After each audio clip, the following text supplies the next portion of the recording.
2,44,00,000 টাকা সরকারের অনুদান দেওয়া হয়েছে। সায়েম সিদ্দিকী আছে, আর যে তেহার জেলে যে জেল খাটছিল ও আমাদের সওগাতের মতো লোককে যে আমি সাপোর্ট করি, তা আমার চেয়ে বড় বেঈমান কি আছে? সওগাতের মতো লোককে যদি সাপোর্ট করে, সেনা সিসির মতো লোককে যদি সাপোর্ট করে, এদের চেয়ে বড় বেঈমান কি আছে বলুন তো? সওগাতুল্লাহকে একদিন তো আপনি ভীষণ সাপোর্ট করতেন। হ্যাঁ, যখন ভালো কাজ করতো, ও যখন মায়ের কোল খালি করতে আরম্ভ করলো, মা বোনেদের ইজ্জত দিতে আরম্ভ করলো লোককে দিয়ে, ও ও বোম মারতে আরম্ভ করলো। এই তো এরা এই বোম ধরা পড়েছে ভাঙড়ে, আইএসএফ, ও আইএসএফ করেছে। হ্যাঁ, যে গরু থেকে গোয়ালে কি বল গোয়াল ঘরে আইএসএফ বোম রেখে দেবে? ও তো ও মমতা ব্যানার্জি বলেছে, ও তো বোমার কারখানা করেছে, বোমার কারখানা। এবারে আইএসএফ এর ঘরে ঘরে বোম পিস্তল দিয়ে আর পুলিশকে দিয়ে ধরাবে। ওই ভাঙড় ক্যানিংয়ের মানুষকে জবাব দিতেই হবে এবারে ইনশাআল্লাহ। বোম মেরেছে বলছেন, তো আপনি কিভাবে দেখছেন যে সওগাতুল্লাহ সাহেবের গাড়িতে বোম মারা হয়েছে? এরকম ওটা তো তৈরি করা হয়েছে। ও কি যন্ত্র জানেন? আপনি ভালো জানেন। সওগাত কি হারামজাদা শয়তান জানেন? আপনার ভালো হ্যাঁ, সম্পর্ক ছিল আপনার। তাই বলছি তো, ওই জন্য বলছি কত বড় শয়তান জানেন? হ্যাঁ, রাত 12টার সময় ওখানে কি করতে গেছিল? আর মাঠের মাঝখানে বোম মারলো ওকে, ওই করাচ্ছে, ওই ওই সাপ হয়ে কামড়াচ্ছে আর রোজায় ঝাড়ছে সিকিউরিটি বাড়াবার জন্য। ভাঙড় ক্যানিংয়ের মানুষ এবার জবাব দেবে। যেটা আপনি বুঝছেন, আমি বুঝছি, সাধারণ মানুষ বুঝছে, প্রশাসন বুঝছে না, মমতা ব্যানার্জি বুঝছে না। না, মমতা ব্যানার্জি ওই সরকারের 10টা মায়ের কোল খালি হয়ে যাক, আমার যেন এটা পাই, কি বলে, এই বিধানসভার যেন পাই। আর বিশেষ করে ভাঙড় ক্যানিং তো মুসলিম এলাকা না, ওখানে মুসলমানদের মায়ের কোল খালি হলে, বোন বুধেবা হলে, বাচ্চা অনাথ হলে, এতে সরকারের কতটা কষ্ট হবে। যদি ওখানে দুটো হিন্দু মা বোনের মায়ের কোল খালি হতো, হয়তো সরকার একটু ব্যথা পেত। আর কি সুন্দর সওগাতকে দিয়ে আর একটা সওগাতকে খুন করাবে, এই প্ল্যান। একটা কথা বলবো, ফুরফুরা শরীফের ইশালে সব 6, 7, 8 আমরা এখানে এসে দেখতে পাচ্ছি যে সরকারি কোনো প্রস্তুতি বা কোনো অনুদান দেখতে পাচ্ছি না। কি বলবেন এই বিষয়ে? এটা আমাদের বিধানসভার এমএলএ কে জিজ্ঞেস করুন। খুব দুঃখের সঙ্গে বলছি, এটা হচ্ছে ভারতের দ্বিতীয় মুসলিম তীর্থভূমি ফুরফুরা শরীফ। 21, 22, 23 ফাল্গুন ইসলে সব, এবারে ইংরাজি 6, 7, 8 পড়েছে। এই ইসলের সবে কিছু কম বেশি 30 লক্ষ মানুষ যাতায়াত করে। তার প্রিপারেশন, তার জন্য কোনো চিন্তা ভাবনা এই সরকারের আছে বলে আমার মনে হচ্ছে না। মুশকিলটা কি জানেন তো, আমি সত্য কথাটা বলতে পারবো না। যত ভুল করুক, যত অন্যায় করুক, আমাকে চুপ মেরে থাকতে হবে। কিন্তু আমার ব্লাডের মধ্যে, আমার রক্তের মধ্যে এই জিনিসটা নাই।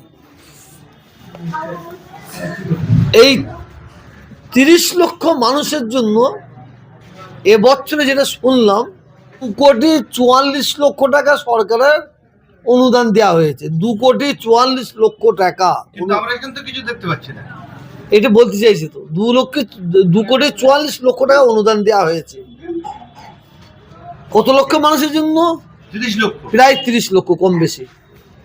আর গঙ্গাসাগর মেলা সেদিন হলো, খুব জোরে জোরে হার্ডলি লোক হবে 4 থেকে 5 লাখ। আমি বেশি করে বলছি, 4 থেকে 5 লাখ।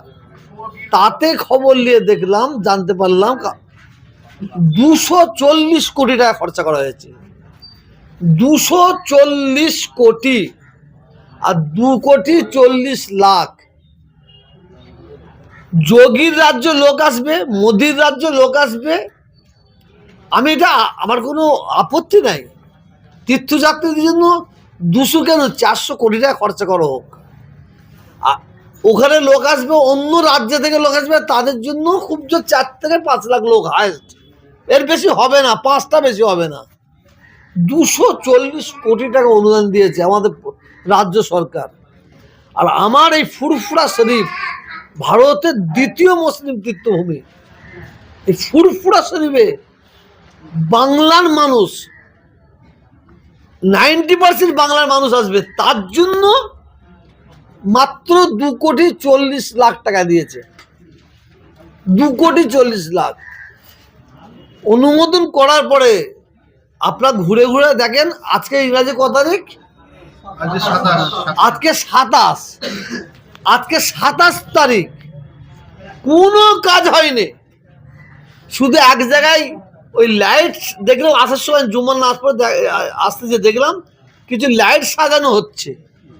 ওই যিনি আমাকে বলতো সরকারের খেয়ে খেয়ে জিম মোটা হয়ে গেছে, এই মোটা হয়ে গেছে, তানার বাড়ির গেটের সামনে লাইট সাজানো হচ্ছে। বাকি ফুরফুরা সেটা আপনি কোনো কাজ দেখাতে পারবেন না। আর বিশেষ করে এত বড় কাজ হয়, আমাদের এলাকার যে এমএলএ সেনাশিস চক্রবর্তী, এ যতদিন জাঙ্গিপাড়ায় এমএলএ আছে ততদিন জাঙ্গিপাড়ায় কুনায় এক একটা করে লবি করেছে। ফুরফুরা সাহেবে বোম মারামারি হয়েছে, তরোয়াল দিয়ে ছুটাছুটি হয়েছে। ফুরফুরা সাহেবের যত অরাজকতা, তার মূলে যদি 1 নম্বর কাউকে আসামি করা হয়, মানুষকে জিজ্ঞেস করলে বলবে সে হচ্ছে সেনাশিস চক্রবর্তী। এই যে ইসলের সব হলো, এই ইসলের সবকে নিয়ে ডিএম অফিসে মিটিং হয়েছে, বিডিও অফিসে মিটিং হয়েছে।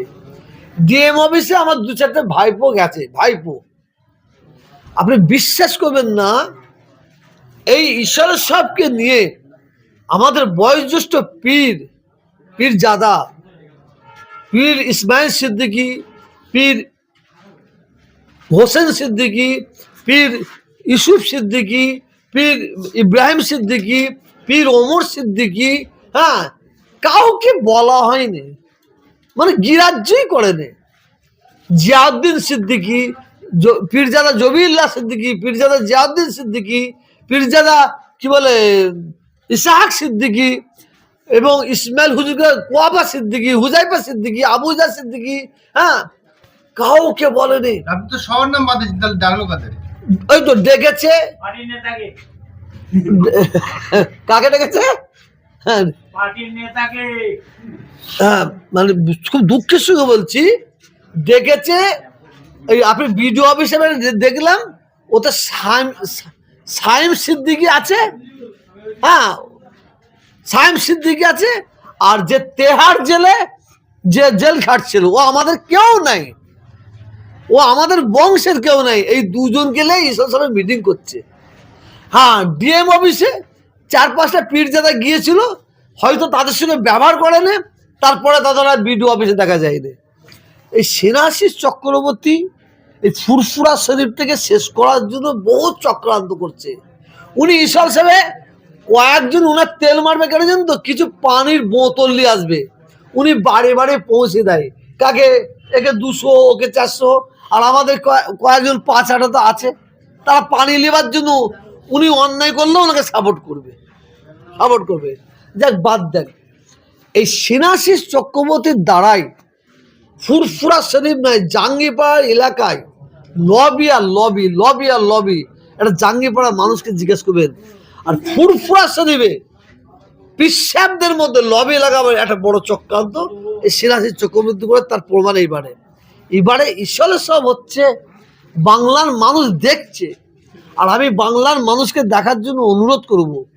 গঙ্গাসাগর মেলায় 5 লক্ষ লোক নেই, আমি 5 লক্ষর 5টা বেশি লোক হবে না, তার জন্য তীর্থযাত্রীদের জন্য দেওয়া হয়েছে 240 কোটি টাকা, কিছু কম বেশি 240 কোটি টাকা। আর ফুরফুরা শরীফে 21, 22, 23 ফাল্গুন, এবারে ইংরাজি 6, 7, 8, তার জন্য মাত্র 2,40,00,000 টাকা। সেই 2,40,00,000 টাকা এবং কাজ দেখতে পাচ্ছেন আপনি আজ পর্যন্ত কোনো কাজ দিতে পারেন, আজ কদিন বাকি আছে। মানে এটা অরাজকতা। কাজ করবে না যদি বলে দেয়, কাজ করবে বলে করছে না, তাহলে আমাদের ফুরফুরা পীরজাদাদের এবং আমাদের মানে যারা আমাদের তীর্থযাত্রী আসবে তাদের কত ক্ষতি করে দেবে। না বাথরুম হবে, না উজুখানা হবে, না লাইটিং হবে, না মানে যে কোনো পরিবহনের ব্যবস্থা হবে, করবে না। কিন্তু মুশকিল হচ্ছে আমাদের হারে ওই খাবার জন্য পাত দিয়ে দিয়েছে, পাত বসুন, বসুন, কিন্তু ঘন্টার পর ঘন্টা বসে আছি, কোনো খাবারই আসছে না। এই যে ঈশ্বর সব, এই ঈশ্বর সবকে নিয়ে রাজনীতি করছে বাংলার মানুষের কাছে।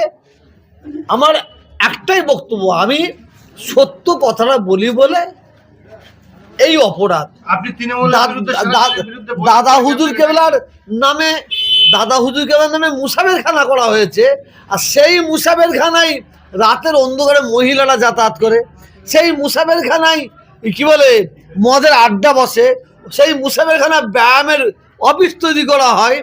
হ্যাঁ, এইটা বললে অপরাধ। ওখানে মানে রাতের অন্ধকারে কেন, ওখানে বেশ্যাখানা করুক, আমার কোনো অসুবিধা নাই, কিন্তু ওই জায়গায় পীর আবু বকর সিদ্দিক রহমাতুল্লাহ আলাইহির তার নাম আছে। কিন্তু এই প্রতিবাদ করছি, ওই আমার বাড়ির একটা দুটো ছেলে তারা আবার ওইটাকে সমর্থন করছে, তারা সমর্থন করছে। আমি একটা কথা বলি, আমি যতদিন বেঁচে থাকবো অন্যায়ের বিরুদ্ধে বলবো, ন্যায়ের পক্ষে বলবো। আপনাকেও তো ডাকেনি, আপনি কি তৃণমূল আরে আমায় বাদ দেন না, কে তহাসির দিকে তৃণমূল বিরোধী নয়, আর সিপিএম বিরোধী নেই, আর কংগ্রেস বিরোধী, তহাসির দিকে অন্যায়ের বিরুদ্ধে, অন্যায়ের বিরুদ্ধে। শোনেন, ওই খেটে ডাল ভাত খাবো, শান্তিতে ঘুমাবো, ওই চিটিংবাজি করে খাসি খেয়ে ওরম ওরম জীবন রাখাতে না রাখাই ভালো। দালালি করব না, দালালি করব না। অনেকে বলে, যখন সিপিএম এর বেলায় বলেছিল, এদের বেলা বলছে, আমি তো আজকেও বলছি,